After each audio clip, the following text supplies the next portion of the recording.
I did everything that you could possibly do. I visited the Waitomo caves and saw the glowworms. I skied down Mount Ruapehu. I skied at Queenstown and all of the ski locations there. I skied at Mount Hutt. I took a helicopter out to White Island. I took a helicopter to the Milford Sound.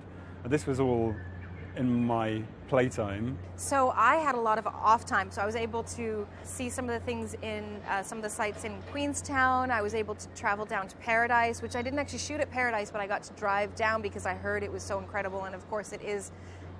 It's more incredible than you can describe. It was more beautiful than I really know how to put into words. Truly and utterly breathtaking. I had about a week off and I went down to Queenstown and had a fantastic time. And I went skydiving, I went paragliding, I went down on a luge and the shot over jet around the rapids. And I mean, I'm a bit of an adrenaline junkie, so I kind of love the great outdoors. Yeah, the beauty of it was not lost on us, and the fact that it looked like CGI, kind of looked more perfect than nature was. It was just funny because we just looking at mountains and think no one's going to believe this is real, you know. Food and wine's incredible. A few of us, me, Jimmy Nesbitt, Aidan Turner, Dino Gorman, and some other friends, we all hired a house one weekend in the Marlborough region, and we went wine tasting on our bikes. We left the car at home, all took our bikes and just went wine tasting all afternoon. It was absolutely glorious. I shot at Pukaki, Lake Pukaki.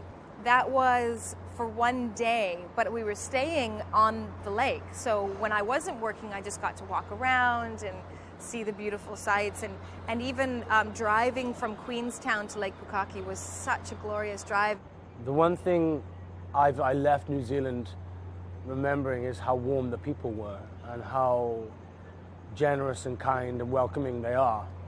They just are very happy people, and of course they're happy. They live in New Zealand. It's an interesting industry because it has a lot of offshoots outside of the actual movie that you're making, and it has a lot of benefits for the economy, for local economies, and especially with something like these movies, they generate tourism.